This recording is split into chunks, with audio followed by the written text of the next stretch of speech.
À l'instant où je suis entré dans cette salle d'audience, ma fille, Mélissa, a laissé échapper un petit rire nerveux. Mon gendre, Grégoire, a simplement secoué la tête comme si j'étais une blague pathétique. Mais ensuite, le juge a levé les yeux. Il est devenu blanc comme un linge. Son marteau a glissé de sa main tremblante alors qu'il murmurait un nom que personne dans cette pièce ne connaissait. Le scalpel. Il me regardait fixement. Ma famille pensait qu'elle mettait un vieil homme sénile en cage. Ils n'avaient aucune idée qu'il venait de déclarer la guerre à un fantôme. Tout a commencé, comme c'est souvent le cas, par une insulte que j'étais censé ignorer. C'était un dîner dominical. J'étais assis au bout d'une table en acajou poli, un meuble si long qu'il aurait pu servir de piste d'atterrissage. Ma fille Mélissa et son mari, Grégoire Valois, tenaient leur cours dans leur immense villa sur les hauteurs de Lyon. La piscine à débordement n'est pas négociable, Greg, dit Mélissa, la voix tranchante. Elle doit paraître sans couture, comme si elle se déversait directement dans la vallée de la Saône. Grégoire, un homme dont les costumes sur mesure semblaient toujours une taille trop petite, ne leva pas les yeux de son téléphone. « Tout ce que tu veux, ma chérie. Dès que ce projet dans le Luberon sera bouclé, tu pourras avoir une piscine remplie de champagne. » Il se vantait, étalant sa réussite. C'est un coup garanti à 9 chiffres. Il parlait à travers moi, discutant des entrepreneurs pour la piscine, du contrat à 9 chiffres de Grégoire et du prochain gala de charité de Mélissa, comme si j'étais un meuble, un vieux fauteuil dont ils avaient hérité et qu'ils ne savaient pas où mettre. Je suis Nathanaël Laurent, 71 ans, et j'étais invisible. Depuis le décès d'Isabelle, ma femme, il y a 10 ans, j'avais fait ce que je pensais être la bonne chose. J'ai vendu notre grande maison familiale en Normandie, un lieu rempli de trop de souvenirs, et j'ai acheté le pavillon d'Aminiché sur cette immense propriété. Je voulais être proche de ma fille unique, l'unique enfant d'Isabelle. Je pensais que c'est ce qu'elle aurait voulu. Mon petit-fils, Théo, qui avait 16 ans, semblait être le seul à reconnaître ma présence. Il a regardé le long de la table. « Papy, mon match de phase finale est la semaine prochaine. Tu veux venir? On joue contre Caluire. » Avant que je puisse ouvrir la bouche, Grégoire l'a interrompu, sa voix mielleuse de mépris désinvolte. Il n'a même pas pris la peine de me regarder. « Théo, n'embête pas ton grand-père. Il a besoin de repos. Il est vieux. » Mélissa, ma fille, gloussa. C'était un son léger, aérien, mais il m'a coupé plus profondément qu'un couteau. Il a raison, chérie. Laisse-le tranquille. Il est probablement fatigué juste à rester assis là. Il décidait pour moi. Il diagnostiquait mes niveaux d'énergie, mes désirs, toute mon existence sans même un regard dans ma direction. Je n'ai rien dit. J'ai juste baissé les yeux sur le motif complexe de mon assiette où un morceau d'asperge avait refroidi. Il m'avait transformé en fantôme dans ma propre vie. Et le pire, c'est que je les avais laissés faire. J'avais pris mon silence pour de la patience. Je voyais maintenant que ce n'était qu'une permission. 3 jours plus tard, un coup sec frappa à la porte de mon pavillon. C'était Grégoire. C'était un événement rare. Il évitait ma petite maison comme si elle portait la peste, probablement parce qu'elle manquait de robinetterie plaquée or.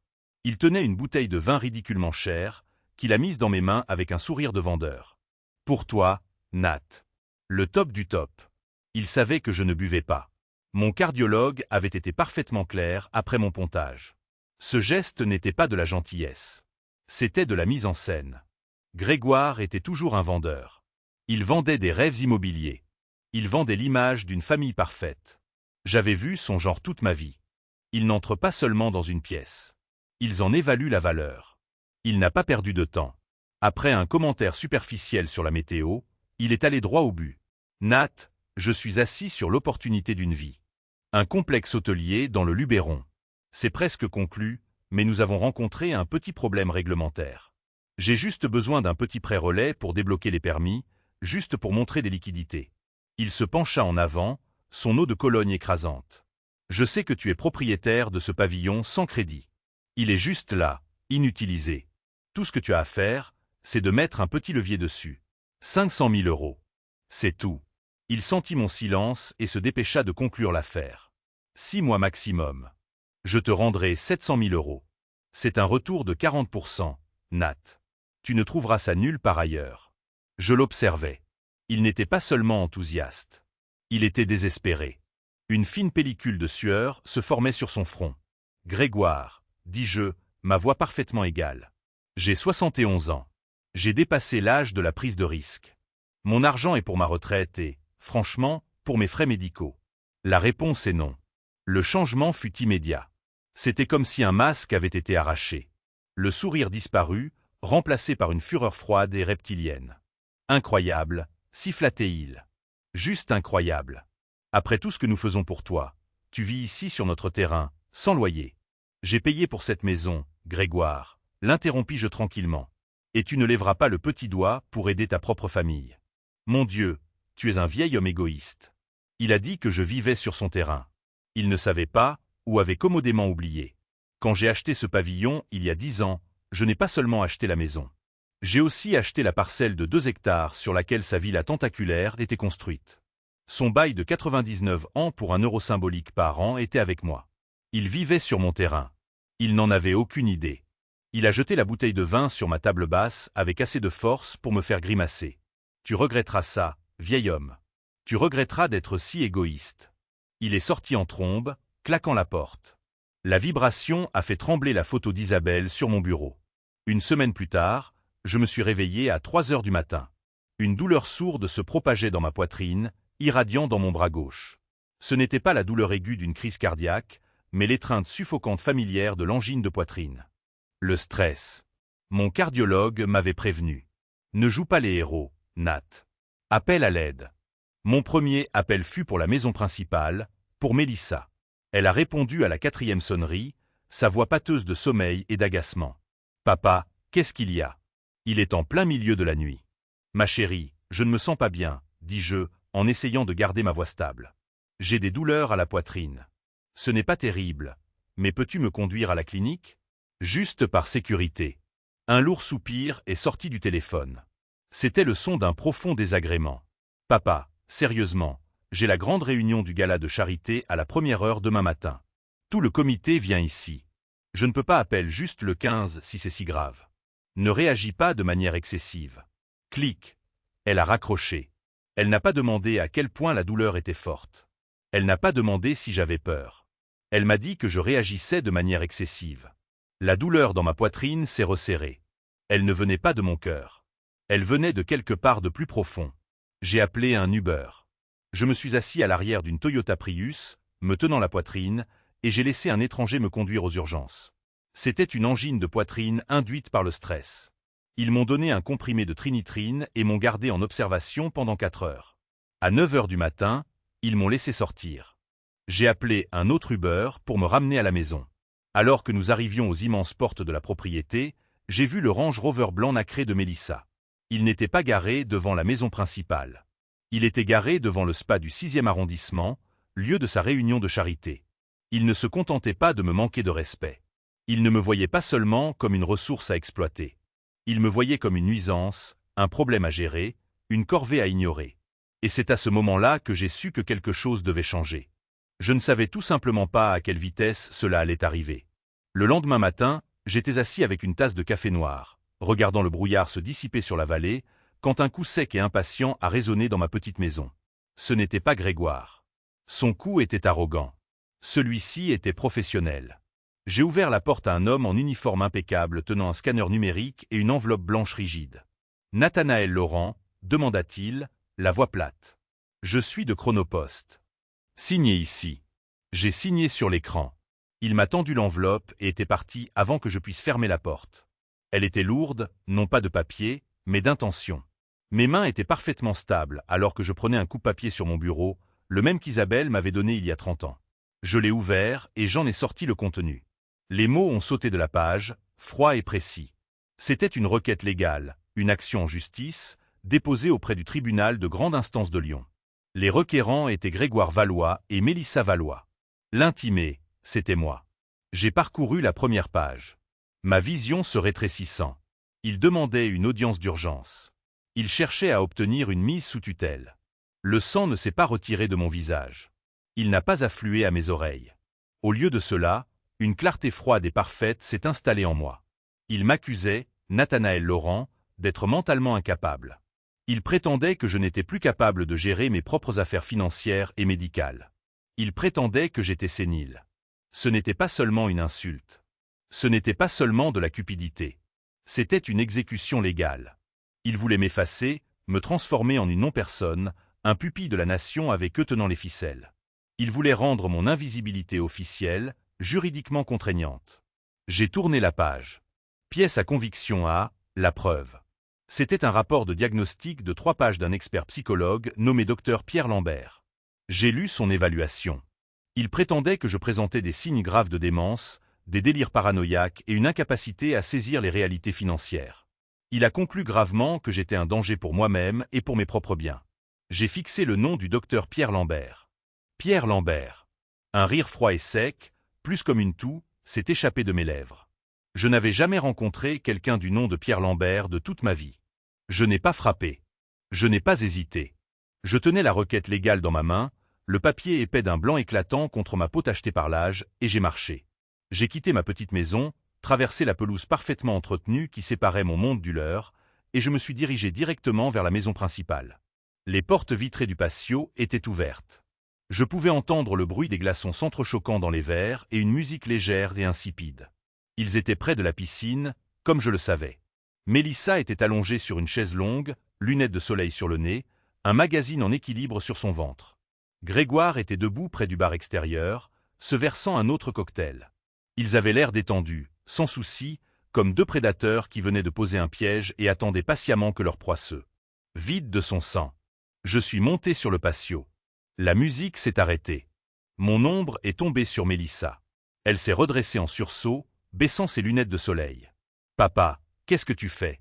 Tu déranges notre... » Sa voix s'est éteinte quand elle a vu les papiers dans ma main. Elle n'a pas regardé mon visage. Elle a regardé les papiers. Grégoire s'est retourné. Un faux sourire plaqué sur son visage. « Nat, nous étions justes. » Puis il a vu la requête. Le sourire ne s'est pas seulement effacé. Il s'est inversé en un rictus d'agacement avant qu'il ne le masque rapidement par une fausse préoccupation. J'ai brandi l'enveloppe. Qu'est-ce que c'est? Mélissa a tressailli, détournant le regard vers la piscine, incapable de croiser mes yeux. Mais Grégoire était un acteur. Il a posé son verre, s'est essuyé les mains sur une serviette et a croisé les bras. Il prenait une position de pouvoir. « Papa, dit-il, sa voix dégoulinant de pitié condescendante. Nous espérions que tu n'aurais pas à le voir comme ça. Nous allions te parler juste avant l'audience. »« Qu'est-ce que c'est? »« C'est pour ton bien, » a déclaré Grégoire en s'avançant. « Écoute, après ce petit incident cardiaque de la semaine dernière, Mélissa et moi, nous avons réalisé que tu ne peux tout simplement plus prendre soin de toi. Tu oublies des choses. Tu es confus. »« J'ai eu une indigestion, Grégoire. » Il a agité la main, rejetant ma réalité. « C'est ce que tu penses que c'était. Mais tu avais mal. Tu étais désorienté. Et si c'est pire la prochaine fois? Tu as besoin de quelqu'un pour gérer les choses pour toi, quelqu'un pour protéger tes finances, pour s'assurer que tes factures sont payées, pour gérer tes décisions médicales avant que tu sais, te blesses. » Ils me manipulaient, utilisant l'incident même qu'ils avaient ignoré comme preuve de mon incompétence. J'ai regardé ma fille. « Mélissa, c'est ce que tu veux? Tu signes un papier qui dit que ton propre père est fou. » Elle m'a finalement regardé, mais ses yeux étaient froids, reflétant le bleu vif de l'eau de la piscine. « C'est ce qu'il y a de mieux, papa. Nous essayons juste d'aider. Nous t'aimons. »« L'amour, ai-je dit. » Le mot avait un goût de cendre dans ma bouche. Vous ne connaissez même pas le sens de ce mot. C'est là que la patience de Grégoire a craqué. Le masque du gendre attentionné est tombé, révélant le vautour en dessous. Il a ri. Un son court, sec et laid. « On se voit au tribunal, vieil homme, » a-t-il ricané. Franchement, cela ne fait que prouver ce que nous disons. Tu es paranoïaque. C'est exactement ce que le docteur Lambert a dit. Il a pris son verre et l'a levé dans un toast moqueur. Tu ferais mieux de te trouver un avocat commis d'office, parce que je ne pense vraiment pas que tu puisses te payer un vrai avocat. C'en était trop. C'était la goutte d'eau qui a fait déborder le vase. C'est à ce moment-là que l'homme qu'il pensait être un vieil fantôme fragile et oublieux est mort. Et autre chose, quelque chose pour lequel il n'aurait jamais pu se préparer, s'est réveillé. Je suis retourné au pavillon d'amis. J'ai fermé la porte, et le son du verrou s'enclenchant a été la chose la plus forte que j'ai jamais entendue. C'était le son d'une ligne tracée, une frontière finale et définitive. Il pensait que c'était la chambre d'un vieil homme sénile. Une boîte beige tranquille pour que je somnole, pour que je sois géré, pour que je sois oublié. Il n'avait jamais, pas une seule fois, vu l'autre porte. C'était un solide mur au fond de mon dressing, caché derrière une penderie de vieux costumes que je ne portais jamais. Elle n'était pas verrouillée avec une simple clé. Elle était verrouillée avec un scanner d'empreintes digitales biométriques. J'ai pressé mon pouce contre le verre froid. La lumière est devenue verte et un lourd pêne dormant s'est ouvert avec un déclic silencieux et coûteux. Je suis entré. C'était ma vraie maison. Il n'y avait pas de lit, pas de fauteuil inclinable, juste des étagères du sol au plafond, 3 immenses moniteurs d'ordinateur, un mur de classeurs et un système de téléphone satellite crypté dédié. L'air était frais et calme. Grégoire pensait que j'étais un gratte-papier à la retraite, un simple comptable qui avait géré les registres d'une entreprise de taille moyenne en Normandie. Il pensait que ma plus grande réussite dans la vie était d'avoir économisé assez pour une retraite confortable. Il n'en avait aucune idée. Il y a 30 ans, à Paris, je n'étais pas Nat. Les PDG des entreprises du CAC 40, les sénateurs corrompus et les politiciens de haut niveau, ils avaient tous un nom différent pour moi. Ils m'appelaient le scalpel. J'étais l'enquêteur principal en criminalistique financière pour le ministère de la Justice. J'étais l'homme qu'ils envoyaient quand les chiffres n'avaient pas seulement l'air faux, ils avaient l'air impossibles. Je ne suivais pas seulement l'argent. Je le disséquais. Je trouvais les tumeurs financières, les comptes cachés, les registres secrets que tout le monde manquait. J'étais l'homme qui pouvait et qui a envoyé 12 dirigeants de premier plan en prison avec une seule feuille de calcul. J'ai tout abandonné. J'ai enterré cet homme. Je l'ai enterré le jour où Isabelle a reçu son premier diagnostic. J'ai échangé mon bureau sécurisé et le frisson de la chasse contre des salles d'attente d'hôpital et des calendriers de chimiothérapie. Je l'ai fait sans une seconde d'hésitation. Je suis devenu un mari à plein temps, puis un veuf, puis un père essayant de renouer avec une fille que je connaissais à peine, et enfin un grand-père invisible. J'ai laissé le scalpel mourir parce que ma famille avait besoin de Nat. Aujourd'hui, Grégoire Valois et ma fille venaient de donner au scalpel une très bonne raison de sortir de sa retraite. Je me suis assis à la console. J'ai contourné ma ligne téléphonique normale et j'ai pris le récepteur sécurisé. Mes doigts ne tremblaient pas alors que je composais le numéro à 11 chiffres. C'était un numéro que je n'avais pas utilisé depuis 10 ans, mais que je n'avais jamais oublié. Il a sonné 2 fois. Une voix sèche et professionnelle a répondu à l'autre bout. « Aurore Hébert. »« Aurore, dis-je. C'est Nat Laurent. » Il y eut une pause, non pas de confusion, mais de choc, de reconnaissance. « Monsieur Laurent. » Sa voix était soudainement haletante. « Mon Dieu, je pensais que vous aviez disparu de la surface de la Terre. Mon père, il demande de vos nouvelles tout le temps. Il s'est toujours demandé ce qui était arrivé au scalpel.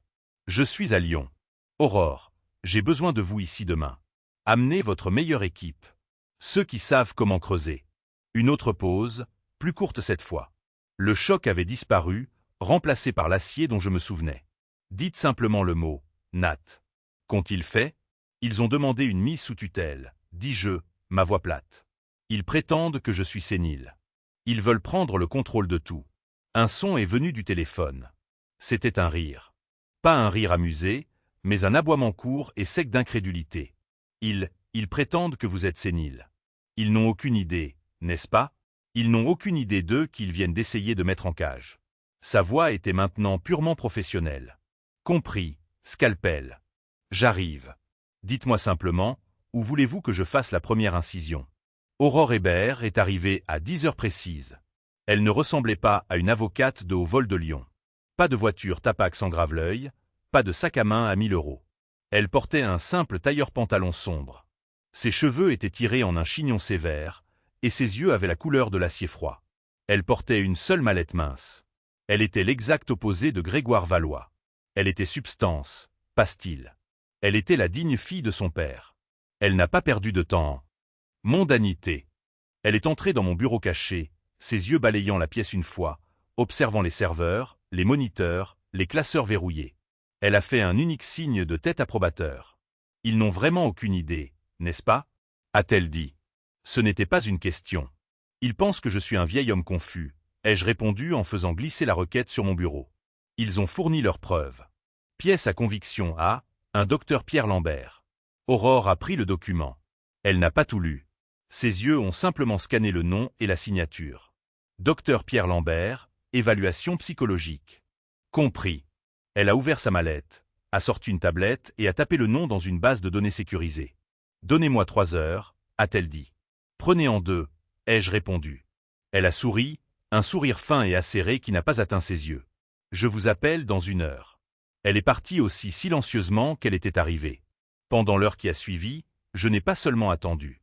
J'ai commencé mon propre travail. J'ai commencé à cartographier l'architecture financière de Valois Holdings SARL et des autres sociétés que je savais qu'il avait créées. Je construisais le squelette. Aurore allait m'apporter la chair. Ma ligne sécurisée a sonné exactement 58 minutes plus tard. J'ai décroché. Nat, Aurore, c'était rapide. Ce n'était pas difficile, a-t-elle répondu, sa voix nette, numérique et dépourvue d'émotion. Quand ils sont aussi négligents, les fils traînent par terre, attendant d'être tirés. Nat, vous n'allez pas croire ça. Essayez-moi. D'accord. Premièrement, le docteur Pierre Lambert n'est pas psychologue. J'ai attendu. Il n'est pas psychiatre. Il n'est pas neurologue. Il n'est même pas médecin généraliste. Je pouvais sentir le « mais » arriver. Qu'est-il, Aurore? C'est un dentiste. J'ai laissé le mot flotter dans l'air. Un dentiste. Un homme qui gratte le tartre et remplit les caries. Un homme qui avait signé un document légal me déclarant mentalement incompétent. L'arrogance pure et simple de la chose était à couper le souffle. Un dentiste, ai-je répété, ma voix plate. Où il était dentiste, a corrigé Aurore. Le Conseil de l'Ordre des chirurgiens dentistes a révoqué sa licence il y a 5 ans, de manière permanente. Maintenant, nous arrivions quelque part. C'était la première vraie pièce. Pourquoi?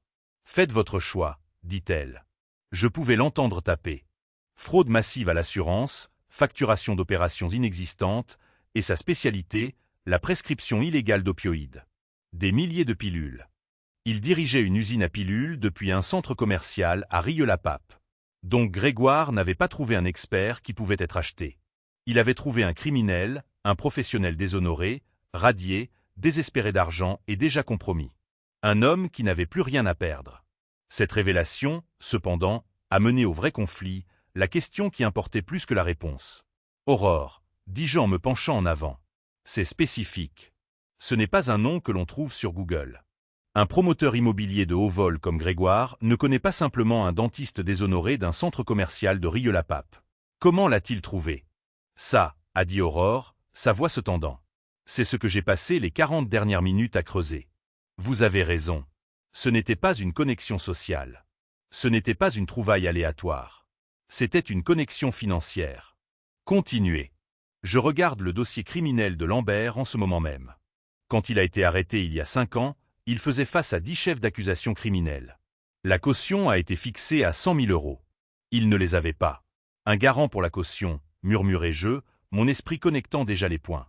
Exactement. Une société de cautionnement a couvert la note, mais elle exigeait un garant, quelqu'un pour co-signer, pour mettre en place la garantie au cas où Lambert prendrait la fuite. J'ai senti une froideur s'installer dans ma poitrine qui n'avait rien à voir avec mon état cardiaque. Qui a garanti la caution? Aurore? Elle a marqué une pause, juste une seconde, pour laisser l'impact atterrir. Une société écran, une SARL enregistrée en France avec un seul objet social, la gestion d'actifs. Quel est le nom de la société? Ai-je demandé, bien que je connaisse déjà la réponse. Valois Holdings SARL, a-t-elle dit. Mon Dieu! Je me suis penché en arrière dans ma chaise. Les pièces ne se sont pas seulement mises en place, elles se sont violemment emboîtées. Grégoire n'avait pas trouvé le docteur Lambert la semaine dernière. Il ne l'avait pas soudoyé le mois dernier. Il le possédait depuis 5 ans. Il avait payé la caution de l'homme. Il avait probablement payé son avocat de la défense. Il avait gardé cet actif sale et compromis en laisse, caché dans sa poche arrière pendant une demi-décennie. En attendant le jour où il aurait besoin d'un « docteur » pour signer un bout de papier. Ce n'était pas un acte impulsif de cupidité parce que j'avais refusé son prêt. La demande de prêt, c'était juste lui qui tâtait le terrain. C'était un plan de secours. C'était prémédité. Il avait prévu de me faire déclarer incompétent et de saisir mes biens depuis des années. Aurore, dis-je, ma voix basse et dure. Vous avez désarmé leur arme principale. Vous avez neutralisé l'expert médical. Maintenant, c'est mon tour. Continuez à creuser du côté juridique. Trouvez tout ce que vous pouvez sur les dossiers de Lambert. Trouvez le nom de l'avocat que Grégoire a engagé. Je m'occuperai des chiffres. Elle a hoché la tête, déjà en train de sortir. Soyez prudent, scalpel. Ils auraient dû l'être, ai-je répondu. J'ai fermé la porte de mon bureau, le monde se rétrécissant à la lueur de mes 3 moniteurs. C'est là que je vivais, pas dans le tranquille pavillon d'amis, mais ici, à l'intérieur des données. Grégoire pensait que j'étais une relique. Il pensait que la finance à mon époque se faisait sur des registres papier avec des visières vertes. Il n'avait aucune idée de ce que j'étais. J'étais un fantôme numérique, et j'étais sur le point de hanter chaque serveur qu'il avait jamais touché. J'ai commencé par la société qui a payé la caution de Lambert, Valois Holdings SRL. C'était une SARL, bien sûr, un montage pour protéger les actifs.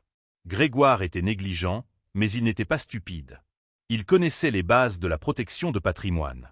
Il avait superposé sa structure d'entreprise. Valois Holdings était détenu par Luberon Crest Property SARL, qui était à son tour détenu par le Walsh Family Trust, une jolie petite poupée russe d'entité juridique conçue pour rendre impossible de voir qui possédait vraiment quoi. Mais il a fait une erreur d'amateur, une erreur fatale et critique. Il était arrogant. Il était pressé. Et il était avare. Pour enregistrer toutes ces différentes SARL, pour déposer les documents auprès du greffe du tribunal de commerce, pour ouvrir les comptes bancaires. Il a utilisé la même adresse email personnelle pour chacune d'elles. C'était une vieille adresse, une adresse jetable qu'il pensait probablement intelligente. gregvalois@hotmail.com. Un compte auquel il ne s'était probablement pas connecté depuis des années. Un compte qu'il pensait mort et enterré depuis longtemps. Il ne savait pas que les anciens serveurs de messagerie ne suppriment jamais vraiment rien. Je n'avais pas besoin de pirater son email. Ce serait illégal, et j'allais faire cela dans les règles. Mais je n'avais pas besoin de lire ses emails. J'avais juste besoin de voir avec qui il parlait. J'ai passé l'adresse email dans une série de bases de données auxquelles j'avais encore accès, des portes dérobées dans le système financier central que le ministère de la Justice avait mis en place il y a des décennies et avait oublié de fermer. Je cherchais des schémas. Correspondance avec les banques. Virement, demande de prêt. En 20 minutes, j'ai eu un résultat, un gros. L'adresse email était liée à une salle de données sécurisée. Un coffre-fort virtuel où prêteurs et emprunteurs échangeaient les documents financiers sensibles, et Grégoire avait été très occupé. La salle de données n'était pas avec une banque normale, pas une BNP ou une Société Générale. C'était avec une société de capital investissement, un nom qui m'a fait dresser les cheveux sur les bras. Capital Citadel Apex. Ce n'étaient pas des banquiers. C'étaient des capitalistes vautours. Ils ne prêtent pas aux entreprises stables. Ils trouvent des hommes désespérés comme Grégoire. Des hommes qui ont déjà été refusés par tout le monde. Et ils leur offrent une bouée de sauvetage. Une bouée de sauvetage attachée à une ancre. Je n'avais pas accès à la salle de données elle-même, mais j'avais accès aux journaux du serveur. Je pouvais voir les noms de fichiers. Je pouvais voir les objets des emails. Et c'est tout ce dont j'avais besoin. C'était un bain de sang. Le contrat à 9 chiffres de Grégoire dans le Luberon n'était pas une affaire sûre. C'était une catastrophe catégorique. Il n'avait pas seulement rencontré un obstacle. Il était à court d'argent à mi-chemin de la construction. Il avait falsifié ses rapports de liquidité pour obtenir le prêt initial. Il avait menti à ses entrepreneurs, qui déposaient maintenant des privilèges. Il n'avait pas seulement gaspillé quelques millions. Les journaux montraient une dépense totale de capital de 50 millions d'euros. 50 millions, et Capital Citadel Apex l'avait découvert. Les emails n'étaient plus polis. Ils étaient frénétiques. Un déluge d'avis de défaut de paiement automatisé. Puis les emails personnels. Grégoire suppliant pour une prolongation. Juste 60 jours de plus. Le projet est solide. Un problème de trésorerie temporaire. Et puis l'email final, celui qui expliquait tout. Il provenait de Capital Citadel Apex, envoyé il y a une semaine, le lendemain de mon refus de la demande de prêt de 500 000 € de Grégoire. C'était un appel de fonds. Le fonds n'était pas seulement en colère. Ils activaient la clause d'urgence de leur contrat. Ils exigeaient un paiement d'intérêt forfaitaire immédiat, non pas de 500 000 €, mais de 5 millions d'euros. Ils lui ont donné une date limite, 10 jours ouvrables. S'il ne payait pas, il ne se contenterait pas de saisir la propriété du Luberon. Ils activeraient la clause de garantie croisée de son contrat, une clause que j'étais certain qu'il avait signée sans la lire, ce qui signifiait qu'il saisirait tout. Sa société Valois Holdings, la villa, le Range Rover de Mélissa, chaque centime de chaque compte lié à son nom. Ils allaient le rayer de la carte. J'ai regardé l'écran, les pièces s'emboîtant avec une logique parfaite et terrifiante. Il n'avait pas besoin de mes 500 000 € comme pré-relais. Il en avait besoin comme un paiement de bonne foi désespéré pour tenir les loups à distance. Et quand j'ai dit non, il a activé son plan de secours, le plan sur lequel il était assis depuis 5 ans. Il ne voulait pas seulement mon petit pavillon. Il ne me poursuivait pas pour prendre le contrôle de mon fonds de retraite. Il me poursuivait parce qu'il était en faillite. Il me poursuivait pour mettre la main sur tout mon patrimoine, un patrimoine qu'il croyait clairement valoir bien plus que le demi-million qu'il avait demandé. Il avait besoin de liquider tout ce que je possédais, non pas pour construire son complexe hôtelier, mais pour sauver sa propre peau. Il n'essayait pas seulement de me voler. Il essayait de me sacrifier pour se sauver. Une nouvelle question s'est formée dans mon esprit, une question froide et dure qui s'est installée dans mes tripes. Attendez une minute. Grégoire était en faillite. Il faisait face à un appel de fonds de 5 millions d'euros. C'était un animal acculé, saignant de l'argent de tous les pores. Alors, où a-t-il trouvé l'argent pour m'attaquer? Une action en justice comme celle-ci, même frauduleuse, n'est pas bon marché. Les avocats, même les plus véreux qui l'engageraient, exigent des provisions. Ils ne travaillent pas à crédit. Et le docteur Lambert, un criminel déshonoré, radié. Il n'aurait pas apposé son nom sur un parjure pour une promesse. Il aurait exigé de l'argent comptant, et beaucoup. Ou Grégoire, un homme qui ne pouvait pas payer ses propres factures, a-t-il trouvé 50 000 ou 100 000 euros en liquide pour engager cette poursuite? Mon esprit est revenu au dîner du dimanche, à Grégoire se vantant de son projet dans le Luberon, mais aussi à Mélissa. De quoi se vantait-elle? La piscine? Non. C'était sa charité, le gala à venir, la collecte de fonds. Mon cœur s'est serré. À la mort d'Isabelle, j'ai pris une partie de l'argent de la vente de notre maison en Normandie, plusieurs millions d'euros, et je l'ai placé dans une fondation caritative. Je l'ai appelée la Fondation Isabelle Laurent. Sa mission était de financer le type de recherche sur le cancer à un stade précoce qui aurait pu la sauver. J'ai fait de Mélissa la directrice générale. Je pensais que cela lui donnerait un but, un lien avec la mère qu'elle avait perdue. J'étais le fondateur, bien sûr, avec un droit de regard complet, mais je ne l'avais jamais exercé. Je lui faisais confiance. C'était le nom de ma femme. C'était ma fille. J'ai pris le téléphone et j'ai composé le numéro de la banque privée à Paris qui gérait les actifs de la fondation. Un banquier à qui je n'avais pas parlé depuis 5 ans a répondu, sa voix pleine de surprise lorsque je me suis identifié. « Monsieur Laurent, quel plaisir. Nous n'avons généralement de nouvelles que de Mélissa. »« J'en suis sûr, dis-je, ma voix froide. J'invoque mes droits de fondateur. J'ai besoin d'un relevé détaillé complet de toutes les dépenses et de tous les transferts de la Fondation Isabelle Laurent pour les 12 derniers mois. J'en ai besoin dans les 5 prochaines minutes. Email sécurisé. Monsieur, cela pourrait prendre un certain temps à compiler. 5 minutes, dis-je, et j'ai raccroché. Ma boîte de réception sécurisée a sonné 3 minutes plus tard. Le PDF était joint. J'ai ouvert le fichier. Mes mains étaient parfaitement immobiles. J'ai regardé la ligne du haut. La valeur totale de l'actif, elle était censée être bien supérieure à 3 millions d'euros. Le chiffre qui me regardait était de 412 000 euros. J'ai fait défiler vers le bas, mon sang se glaçant. La fondation hémorragiait de l'argent. J'ai vu les petits dons habituels que j'attendais. 5 000 à un laboratoire de recherche ici, 10 000 à un hospice là. Et puis je les ai vus. Les autres charges, des frais administratifs, des honoraires de conseil, des services d'organisation d'événements. Ils étaient massifs. 150 000 euros versés il y a 2 mois. Le bénéficiaire, Valois Holdings SARL, la société de Grégoire. Il avait facturé la charité de sa femme pour du conseil. Une autre charge, 80 000 euros pour des services de planification de gala. Le vendeur était répertorié comme la Premier Events SARL. Il m'a fallu moins de 60 secondes pour vérifier le nom. C'était une société écran enregistrée il y a 3 mois. Son adresse sociale était une boîte postale à Vaux-en-Velin. Et l'unique propriétaire inscrit sur le dossier, Grégoire Valois. Il se payait 80 000 euros pour planifier sa propre fête. Mais la preuve finale, dévastatrice, qui brisait l'âme, n'était pas dans les postes de dépenses. Elle était dans la preuve de paiement. J'ai cliqué sur les liens vers les chèques scannés. La banque les fournissait pour toutes les transactions supérieures à 20 000 euros. Le chèque de 150 000 euros à Valois Holdings. Le chèque de 80 000 euros à la Premier Events. J'ai regardé la ligne de signature, la signature élégante et fluide autorisant les transferts. Ce n'était pas Grégoire, c'était Mélissa Valois. J'ai fermé les yeux. Je m'étais préparé à la corruption de Grégoire. C'était un serpent et les serpents mordent. C'est leur nature.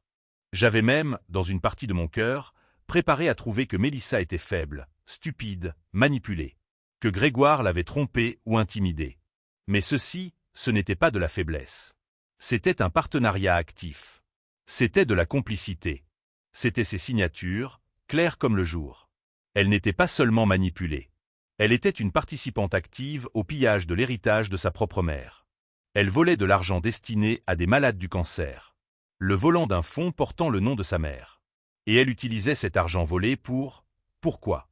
Pour financer le fantasme effondré de son mari. Non, c'était pire. J'ai regardé les dates. Le premier transfert majeur datait de 6 semaines. Le second de 3 semaines. C'était le capital de départ. C'était l'argent qu'ils utilisaient pour payer les avocats pour me faire déclarer fou. Ils ne me volaient pas seulement. Ils utilisaient la mémoire d'Isabelle pour financer l'exécution de son mari.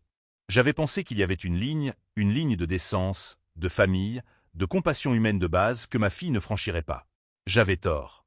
Elle n'était pas seulement perdue. Elle n'était pas seulement faible. Elle était une co-conspiratrice. Et à cet instant, elle a cessé d'être la victime dans cette histoire. Elle a cessé d'être ma fille. Elle est devenue l'ennemi.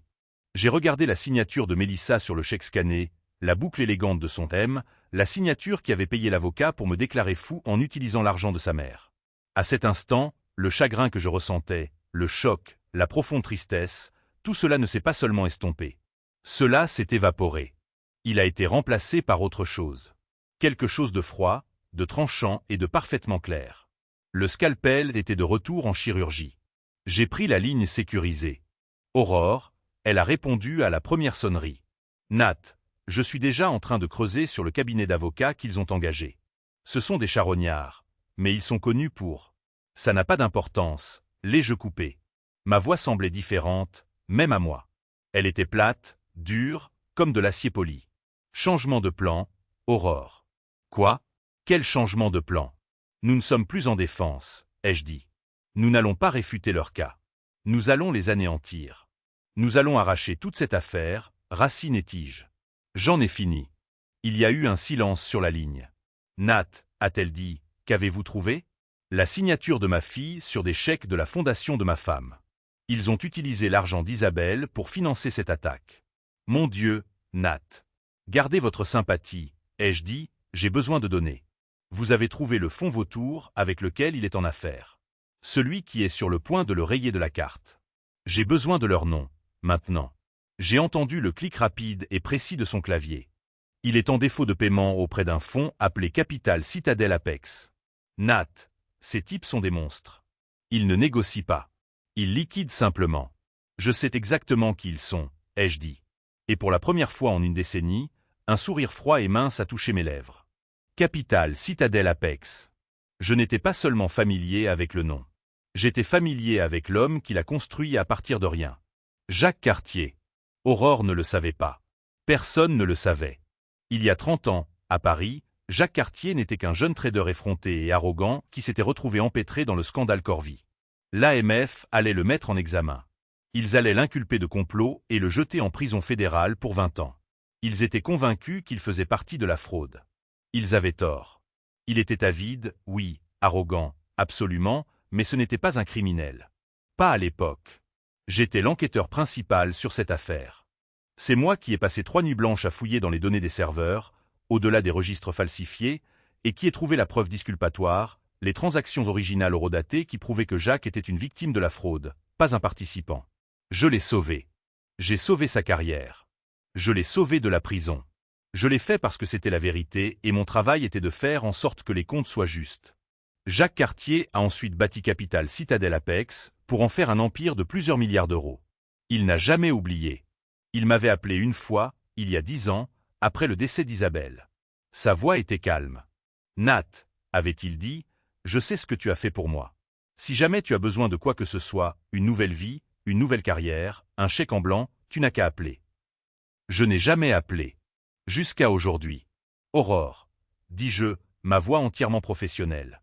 Je vais m'occuper de Capital Citadel Apex. Vous, j'ai besoin que vous fassiez autre chose, immédiatement. J'ai besoin que vous rédigiez un bref de saisie. Un bref? Sur quelle base? Nous n'avons pas de jugement, Nat. Vous en aurez un, dis-je. J'ai changé de ligne, mes doigts composant déjà un numéro que je connaissais par cœur. Une ligne directe privée vers le bureau personnel de Jacques Cartier. Son assistante a essayé de me bloquer. Monsieur Cartier est en réunion du conseil d'administration. Dites-lui que le scalpel est en ligne, ai-je dit. Dites-lui que c'est à propos de Corvi. J'ai été mis en attente pendant moins de 3 secondes. Nat, sa voix était puissante, confiante, mais contenait une trace de peur. La peur d'un fantôme du passé. Nat Laurent, est-ce que tout va bien? Bonjour, Jacques, ai-je dit. Ça fait longtemps. Je n'appelle pas pour le bon vieux temps. J'appelle pour encaisser ma mise. Silence. Puis un seul mot. Dis-le. Vous avez un prêt en cours avec un homme du nom de Grégoire Valois. Un projet dans le Luberon. Il est en défaut de paiement. Il est en faillite. Valois. Je l'ai entendu taper. Ouais. Un désastre de 50 millions d'euros. Mon équipe se prépare à saisir ses actifs lundi. L'homme est un idiot. Je ne veux pas que vous saisissiez ses actifs, Jacques. Je veux que vous me vendiez la dette. Toute la dette. Le billet, la garantie, le défaut, tout. Te la vendre, Nat, c'est du papier toxique. C'est. Je ne l'achète pas comme un investissement, ai-je dit. Je veux être son unique créancier. Je vais virer le principal restant dû, les 5 millions, tout de suite, depuis une fiducie anonyme. Pas de trace papier jusqu'à moi, juste un transfert de propriété discret. Il était intelligent. Il n'a pas demandé pourquoi. Tu veux être le monstre, Nat? Très bien. Tu m'as sauvé la vie. C'est le moins que je puisse faire. Il a aboyé des ordres à quelqu'un hors du téléphone. Mes avocats exécuteront le transfert. Ce sera fait dans 1 heure. La dette est à toi. Merci, Jacques. Non, Nat, a-t-il dit, sa voix mortellement sérieuse. Merci à toi. Bonne chasse. J'ai raccroché.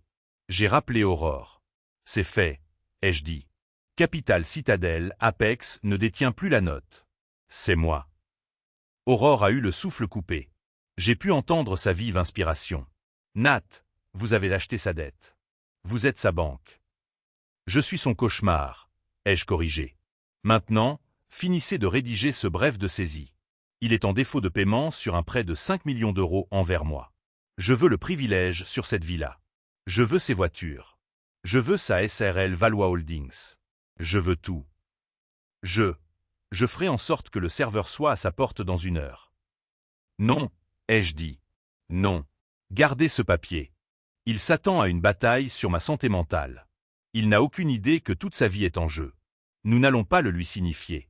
Nous n'allons pas le prévenir. J'ai regardé la date sur la requête, la date du tribunal. Nous allons entrer dans cette salle d'audience et nous allons le lui remettre juste devant le juge.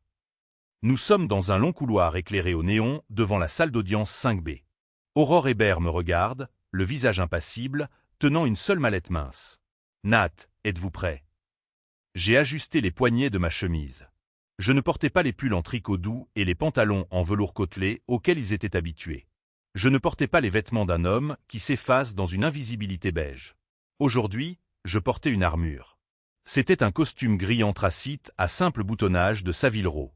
Je ne l'avais pas porté depuis plus d'1 décennie.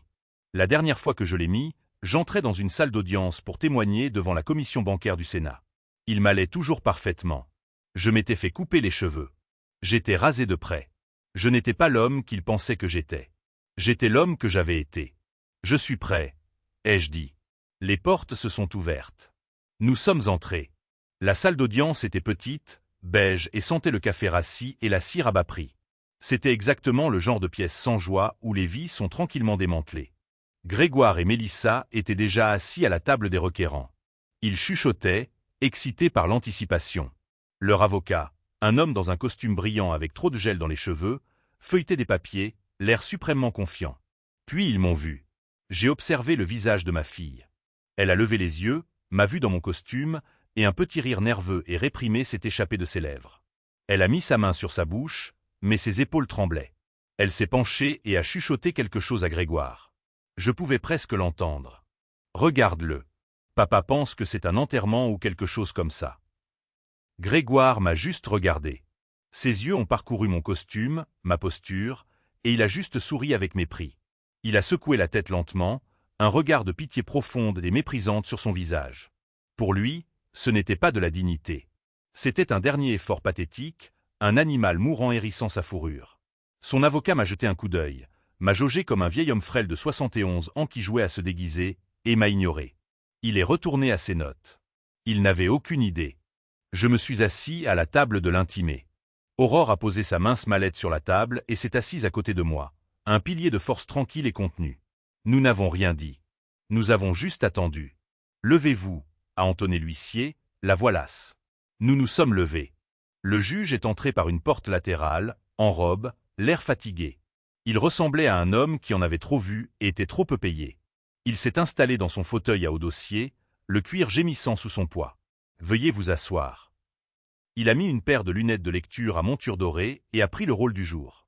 Sa plaque nominative indiquait « Juge Jean-Luc Cormier ». « Bonjour », a-t-il marmonné d'une voix monotone. « Nous sommes ici pour le premier point à l'ordre du jour.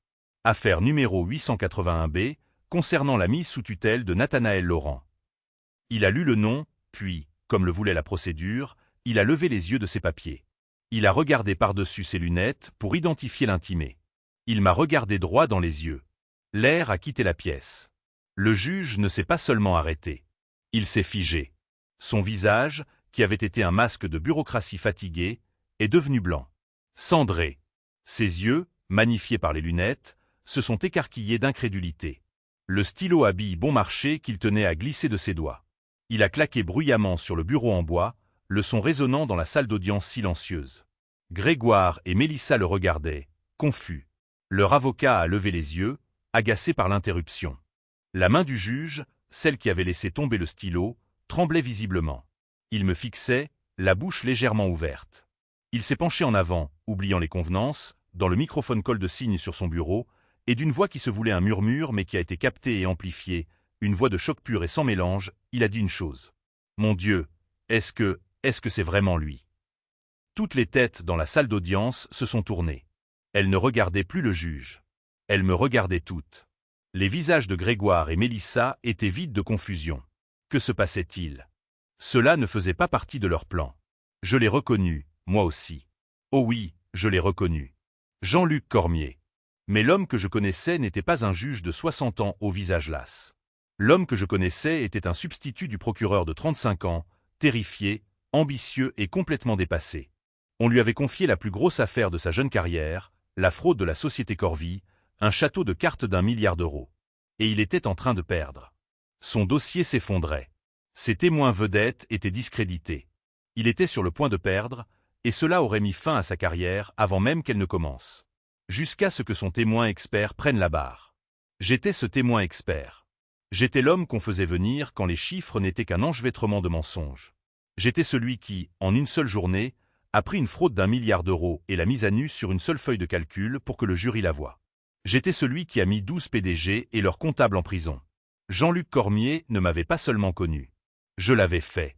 Je lui avais servi sa carrière sur un plateau d'argent. Le visage du juge Cormier était pâle. Il s'agrippait au bord de son bureau. Il ne regardait plus un vieil homme sénile. Il regardait un fantôme de son passé. Il regardait l'homme qu'on appelait le scalpel. Il a finalement détourné les yeux de moi et, lentement, délibérément, a tourné son regard vers la table des requérants. Il a fusillé du regard l'avocat mielleux et souriant de Grégoire. « Maître », a dit le juge, sa voix non plus fatiguée, mais tranchante, froide et dangereuse. « Êtes-vous conscient de qui est votre intimé ?»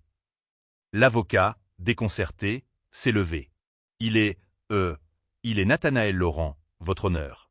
Un retraité. » Le juge Cormier a laissé échapper un souffle court et dur. Ce n'était pas un rire. C'était un avertissement. « Non, maître », a-t-il dit, sa voix résonnant dans la salle silencieuse. « C'est Laurent, le scalpel. Bonne chance. Vous en aurez besoin. » L'avocat de Grégoire, un certain maître Ferraud, avait l'air d'avoir avalé une mouche. Il transpirait visiblement. Il a regardé Grégoire, qui a fait un geste sec et furieux de la main. « Continuez. » Ferraud, visiblement secoué par la réaction du juge, a brassé ses papiers. « Votre honneur, les requérants appellent notre premier et principal témoin à la barre, le docteur Pierre Lambert. » Une porte latérale s'est ouverte. Un petit homme graisseux dans un costume mal ajusté est entré furtivement dans la salle d'audience. Il ressemblait moins à un médecin qu'à un homme qui vit dans une cave. Il évitait de regarder quiconque, surtout le juge. Il a pris la barre, la main tremblante alors qu'il prêtait serment. Ferraud, essayant de reprendre pied, a commencé. « Docteur Lambert, avez-vous eu l'occasion d'évaluer l'intimé, Nathanaël Laurent ?» « Oui », a dit Lambert, sa voix huileuse et répétée. Il lisait un script. « J'ai mené un bilan psychologique complet. » « Et quelles ont été vos conclusions, docteur ?» Lambert a mis une paire de lunettes maculées. Monsieur Laurent présentait des signes graves de déclin cognitif. Sa mémoire à court terme est, franchement, inexistante. Il présente des symptômes classiques de délire paranoïaque, en particulier concernant les finances de sa famille et leurs intentions à son égard. Je suis resté parfaitement immobile. Il décrivait l'homme qu'il voulait que je sois. Selon votre opinion professionnelle, docteur Lambert, a poursuivi Ferraud, Monsieur Laurent est-il capable de gérer ses propres affaires? Absolument pas, a dit Lambert, secouant la tête avec une fausse tristesse. Il est un danger pour lui-même et pour ses propres biens. Il nécessite une surveillance immédiate à plein temps. Ferraud a souri, un petit sourire faible et triomphant. Merci, docteur. À vous, maître. Il s'est assis, l'air soulagé. Aurore Hébert s'est levée. Elle n'avait pas de pile de papier. Elle n'avait pas d'ordinateur portable. Elle tenait une seule feuille de papier alors qu'elle marchait lentement vers la barre des témoins. La salle d'audience était silencieuse. « Bonjour, docteur Lambert », a-t-elle dit. Sa voix était polie, calme, mais elle a traversé la pièce comme un scalpel. « Ou peut-être devrais-je vous appeler monsieur Lambert. C'est bien monsieur, n'est-ce pas » Lambert a cligné des yeux, confus. « C'est docteur. » « Vraiment ? Votre honneur, je n'ai aucune trace de monsieur Lambert étant un psychologue, un psychiatre ou un neurologue agréé. » Elle s'est retournée vers lui. « Monsieur Lambert, quel genre de docteur êtes-vous ? » J'ai une formation médicale, a-t-il balbutié, cherchant de l'aide auprès de Ferraud. Ferraud a sursaut. Objection. Pertinence. C'est une attaque personnelle. Rejeté, a claqué le juge Cormier, les yeux fixés sur Lambert. Asseyez-vous, maître. Le témoin répondra à la question. Quelle est votre formation médicale, monsieur Lambert? Lambert a dégluti. J'étais dentiste. Un murmure a parcouru la cour. Le visage de Grégoire était blanc. Un dentiste, a répété Aurore, laissant le mot flotter dans l'air. Ou pour être plus précis, un ancien dentiste. N'est-ce pas, monsieur Lambert? Je suis à la retraite, a-t-il menti. À la retraite. La voix d'Aurore était tranchante. Ou votre licence pour pratiquer la dentisterie a-t-elle été révoquée de façon permanente par l'État français en 2019? Lambert a commencé à trembler. Ce n'est pas. C'est un dossier public, monsieur Lambert, a continué Aurore, implacable. Révoqué pour faute grave, spécifiquement pour fraude à l'assurance et pour avoir exploité une filière de prescription illégale d'opioïdes depuis votre bureau de Rieux-la-Pape. Est-ce exact? Lambert n'avait pas de réponse. Il était un rat acculé, regardant sauvagement entre Grégoire et le juge. L'avocat de Grégoire était de nouveau sur ses pieds. Objection. Objection. C'est de l'acharnement. C'est un contre-interrogatoire, maître, a aboyé le juge. Et c'est fascinant. Veuillez continuer, maître Hébert. Aurore s'est approchée de la barre. Juste une dernière question, monsieur Lambert, pour votre opinion d'expert. Avez-vous, oui ou non, reçu un paiement de 25 000 € d'une société nommée Valois Holdings SARL 3 jours avant de signer ce diagnostic frauduleux? Objection, a crié Ferraud, sa voix se brisant. Spéculation, aucune base. Aurore ne l'a même pas regardé. Elle s'est tournée vers le juge. Votre honneur, j'ai le relevé du virement bancaire ici même. Elle s'est dirigée vers le rétroprojecteur et a placé la seule feuille de papier sur la vitre. L'image a flashé sur le mur, un reçu en noir et blanc pour que toute la salle d'audience puisse le voir. De Valois Holdings SARL. A. Pierre Lambert. Montant, 25 000 €. Mémo, conseil. Le visage du juge Cormier est devenu d'un rouge profond et furieux. Il a fusillé du regard Lambert, qui avait l'air sur le point de vomir. Monsieur Lambert. La voix du juge était un faible grognement de tonnerre. Vous êtes sous serment. Vous venez de commettre un parjure flagrant et odieux dans ma salle d'audience. Vous avez déposé un document frauduleux auprès de ce tribunal dans le cadre d'un complot criminel avec les requérants. Il a pointé un doigt tremblant vers l'huissier. Huissier, placez cet homme en garde à vue. Il est en état d'arrestation pour parjure. Le son des menottes se refermant a résonné dans le silence stupéfait. Mélissa a laissé échapper un petit cri terrifié. Grégoire était rigide, fixant son témoin vedette emmené. Toute leur affaire venait d'être mise sous les verrous. L'avocat de Grégoire, Ferraud, était complètement à la dérive. Il bafouillait, ses notes éparpillées. Son témoin vedette était menotté.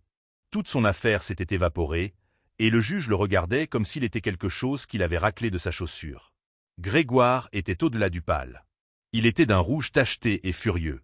Il vibrait de rage.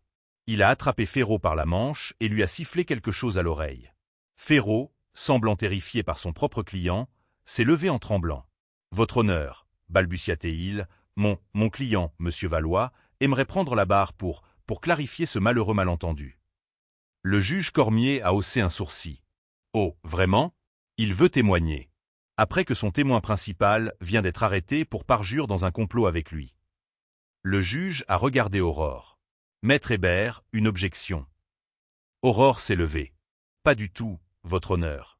Nous serions ravis d'entendre ce que monsieur Valois a à dire. »« Très bien, » a dit le juge, sa voix empreinte de glace. « Monsieur Valois, prenez la barre. Vous êtes, bien sûr, sous serment. » Grégoire s'est frayé un chemin jusqu'à la barre des témoins, poussant presque l'huissier sur le côté. Il essayait de projeter de la confiance, mais il était un homme qui se noyait, et il ne faisait que plus de bulles. Il s'est assis, agrippant la rampe de la barre jusqu'à ce que ses jointures blanchissent. « Votre honneur, » a commencé Grégoire, sa voix une performance lisse et pratiquée d'une victime blessée. Il essayait de parler directement au juge, ignorant Aurore, m'ignorant. « C'est une parodie de justice. Ma femme et moi, nous sommes justes, nous sommes inquiets pour lui. C'est tout ce que cela a toujours été. » Il a pointé un doigt vers moi. Il est confus. Il est paranoïaque. Il s'enferme dans cette petite maison pendant des jours. Il cache ses finances. Il m'a accusé d'essayer de le voler, pour l'amour de Dieu. Tout ce que nous voulions faire, c'était l'aider, le protéger de lui-même. Et maintenant ça. Il essayait d'avoir l'air navré. Il paraissait monstrueux. Il n'est pas lucide, votre honneur. Il ne sait pas ce qu'il fait. Ferraud, voyant une ouverture, a demandé « Donc, votre seule motivation était le souci de son bien-être » ? « À 100%, a dit Grégoire, dégoulinant de fausse sincérité. « Merci, a dit Ferraud, en s'asseyant, l'air d'avoir évité une balle de justesse. Aurore s'est de nouveau levée.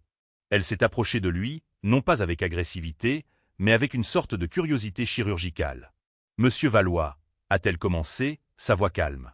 Vous venez de témoigner sous serment que mon client, monsieur Laurent, n'est pas lucide et paranoïaque. »« C'est exact, a dit Grégoire, se rengorgeant. Il est profondément confus. Et sa confusion, elle est centrée sur ses finances, avez-vous dit. Oui, absolument. Il ne comprend rien à l'argent. Il est d'une autre époque. Il ne saisit pas la finance moderne. Je vois, a dit Aurore en hochant la tête. C'est pour cela que vous croyez qu'il n'est pas lucide? Parce qu'il ne comprend pas la finance moderne. C'est une grande partie du problème. Oui, a dit Grégoire avec confiance. Alors, quand vous l'avez approché il y a 2 semaines et lui avez demandé de vous donner 500 000 €, vous étiez en train de... Quoi? Tester sa lucidité. Le visage de Grégoire s'est crispé. Je lui offrais un investissement, une chance de faire partie du succès de la famille. Vous avez demandé un demi-million d'euros à un homme que vous croyez confus et paranoïaque, a demandé Aurore, sa voix toujours douce. Grégoire a vu le piège et a essayé de l'esquiver. C'est son refus qui a prouvé notre point de vue. Je lui ai offert l'affaire de sa vie, une opportunité en or, un retour garanti de 40% en 6 mois sur mon projet de complexe hôtelier dans le Luberon. C'était un coup sûr. Il s'est de nouveau tourné vers le juge, jouant l'homme raisonnable. Votre honneur, il a refusé. Il a dit que c'était trop risqué. Il était trop sénile, trop effrayé pour voir une opportunité en or quand elle était sous son nez. C'est là que j'ai su. C'est là que Mélissa et moi avons su qu'il avait vraiment perdu la tête. Il n'était plus capable de prendre des décisions financières saines. Il laissait sa paranoïa l'empêcher de faire fortune. Il l'avait fait. Il avait, sous serment, lié toute son affirmation de ma sénilité à mon refus de lui donner de l'argent. Il avait construit sa propre potence. Maintenant, Aurore allait pousser le tabouret. Une opportunité en or, monsieur Valois, a demandé Aurore. Elle n'était plus curieuse. Sa voix était froide. Un coup sûr. Absolument, a dit Grégoire, arrogant jusqu'au bout. Ce projet, c'est de l'or. Est-ce pour cela que le projet a actuellement un dépassement de budget de 50 millions d'euros et fait face à 16 privilèges d'entrepreneurs pour non-paiement? La couleur a quitté le visage de Grégoire. Il a balbutié. C'est un mensonge. Ce sont des informations confidentielles. Comment. Ce n'est pas confidentiel quand vous êtes en défaut de paiement, monsieur Valois, a dit Aurore, sa voix s'élevant, chaque mot un coup de marteau. Et cette opportunité en or est en fait un navire qui coule, n'est-ce pas? N'est-il pas vrai que votre prêteur principal, Capital Citadel Apex, vous a trouvé en violation de vos clauses de prêt et a émis un appel de fonds de 5 millions d'euros il y a 10 jours? Grégoire était sans voix. Il ouvrait et fermait littéralement la bouche, mais aucun son ne sortait. Il a regardé Ferraud, qui fixait son client avec une horreur pure. Une demande de 5 millions d'euros, monsieur Valois, et vous ne les aviez pas. Vous étiez, et êtes, complètement, désespérément en faillite. N'est-ce pas? Non, a finalement rugi Grégoire, son sang-froid se brisant. C'est un problème de trésorerie temporaire. Le projet est solide. Vraiment? Vous étiez en faillite, a insisté Aurore, implacable. Vous n'aviez pas d'argent. Votre crédit était gelé. Et pourtant, vous avez trouvé l'argent pour engager Maître Ferraud. Vous avez trouvé 25 000 euros en espèces pour soudoyer un dentiste déshonoré. Elle s'est approchée. Ma question, monsieur Valois, est où avez-vous trouvé cet argent? Grégoire était piégé. Il a regardé Mélissa. Il a regardé le juge. Il n'avait pas de réponse. Aurore la lui a fournie. Vous l'avez eu, dit-elle, sa voix baissant, remplie de mépris, d'une association caritative? Vous l'avez eu de la Fondation Isabelle Laurent. Au son du nom de sa mère, Mélissa, qui était restée figée sur son siège, a laissé échapper un petit son étouffé. N'est-ce pas, monsieur Valois? A tonné Aurore. Quand vous étiez fauché, quand votre empire s'effondrait, vous vous êtes tourné vers votre femme et vous lui avez fait signer des chèques. Vous l'avez convaincu de voler la fondation contre le cancer de sa mère décédée. Vous ne pouvez pas prouver ça, a craché Grégoire. Si, je le peux, a dit Aurore. Elle a brandi une nouvelle série de documents. 150 000 euros payés à Valois Holdings pour des honoraires de conseil. 80 000 euros payés à la Premier Events, une société écran que vous possédez, pour la planification de galas. Un total de 230 000 euros détournés d'un fonds pour la recherche sur le cancer. Elle s'est retournée et a regardé pour la première fois Mélissa. Il n'a pas seulement menti au tribunal, Mélissa. Il vous a menti. C'est là que ma fille a craqué. Elle s'est levée d'un bond, son visage un masque d'incrédulité et de rage, et elle a crié sur son mari. Tu m'as menti. Tu m'as dit que c'était des frais administratifs légaux. Tu m'as dit que tout était approuvé. Tu volais ma mère. Grégoire a finalement complètement perdu le contrôle. Tout le charme, toute la performance, toute l'arrogance se sont évaporés, ne laissant que l'homme brut, laid et désespéré en dessous. Il s'est levé à la barre des témoins, le visage violet, et il a pointé un doigt tremblant. Pas vers Aurore, pas vers Mélissa. Il l'a pointé vers moi. Tais-toi, Mélissa, a-t-il hurlé, sa voix se brisant. Tais-toi, c'est tout. C'est de sa faute. Tout. Ce vieil égoïste, il avait l'argent. Il aurait pu tout arranger. Il n'avait qu'à signer un chèque et il a dit non. Il m'a forcé à le faire. C'est entièrement de sa faute.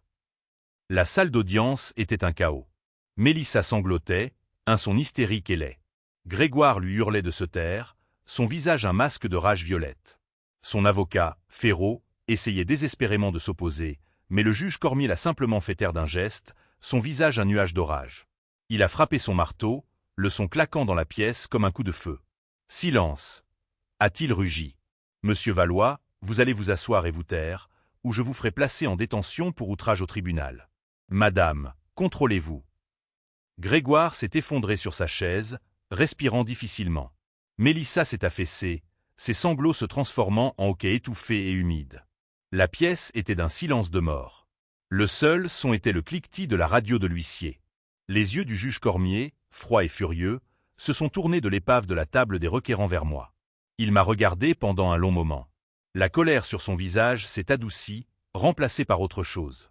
Du respect et une curiosité profonde et sincère. Monsieur Laurent, dit-il, sa voix maintenant calme, mais portant toute l'autorité de la magistrature. Vos adversaires ont présenté leur cas, tel qu'il était. Il a fait un geste vers Grégoire. Il vient d'avouer sous serment une litanie de crimes financiers, mais la requête est toujours devant moi. Avez-vous quelque chose à dire pour votre défense concernant votre propre compétence? Je me suis levé lentement. Je ne me suis pas appuyé sur la table. Je n'ai pas vacillé. Je me tenais droit, les mains jointes lâchement derrière mon dos.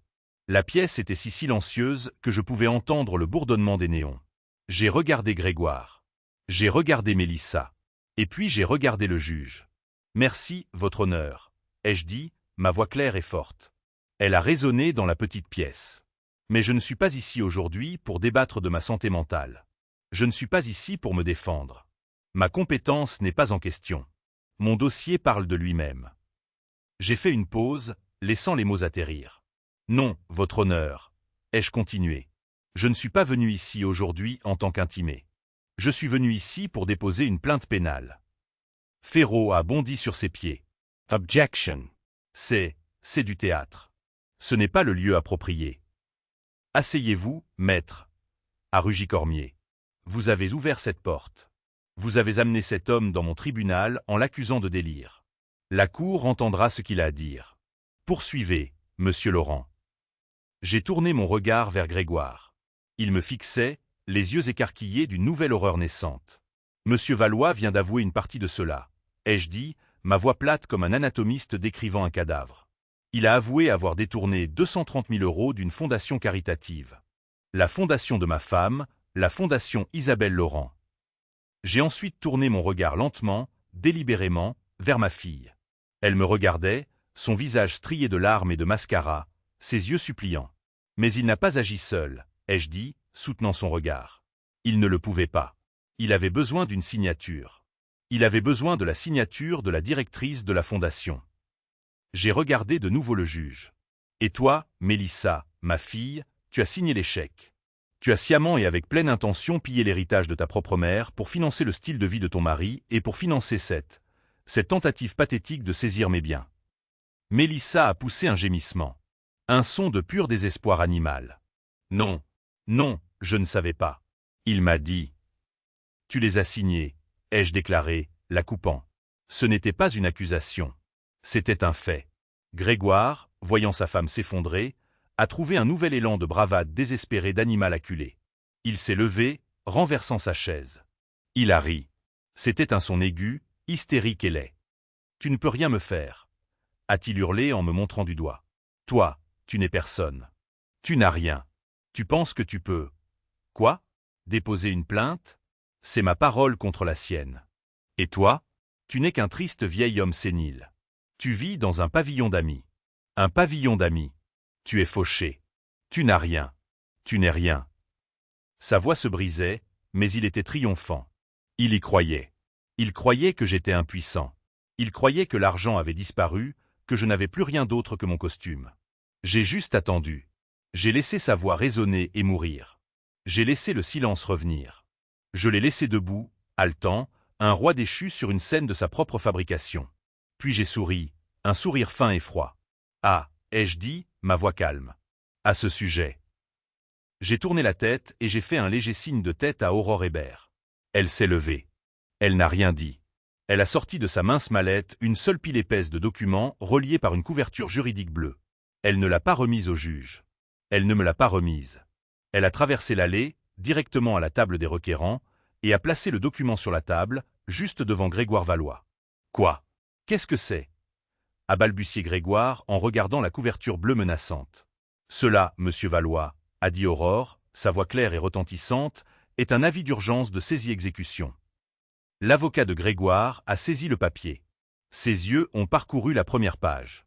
Son visage, qui avait été pâle, a pris la couleur de la cendre. « C'est impossible », a murmuré Ferraud en regardant Aurore. « Ça vient de Capital Citadel Apex, mais ce n'est pas. » La date, Grégoire a arraché le papier des mains de son avocat. « Qu'est-ce que c'est ? » « Il semble que vous soyez un peu en retard sur les nouvelles, Grégoire, ai-je dit, d'une voix conversationnelle. Vous aviez tout à fait raison. Vous étiez en défaut de paiement sur votre prêt de 5 millions d'euros à Capital Citadel Apex. Il se préparait, comme vous le savez, à saisir tous vos actifs. Quel dommage. » Grégoire regardait le papier, ses mains tremblant si violemment qu'il pouvait à peine lire. « Ça dit que la dette a été vendue. »« Oui, c'est exact, ai-je dit. Ils étaient très motivés pour vendre. C'était, comme vous l'avez dit, du papier toxique. Et quand vous n'avez pas pu les payer, je suis intervenu. J'ai acheté cette dette, Grégoire. Toute la dette. Le billet, le prêt, la garantie, tout. J'ai fait un pas en avant. Vous êtes en défaut de paiement sur votre prêt, Grégoire. Mais vous n'êtes pas en défaut de paiement envers Capital Citadel Apex. Vous êtes en défaut de paiement envers moi. J'ai laissé cela infuser. J'ai regardé les dernières traces de couleur s'écouler de son visage, alors que la réalité glaçante et fracassante de sa situation s'abattait sur lui. Et moi, ai-je continué, je ne suis pas aussi patient que Jacques Cartier. Je n'offre pas de prolongation. Je ne renégocie pas. Je demande le remboursement de la dette. Avec effet immédiat.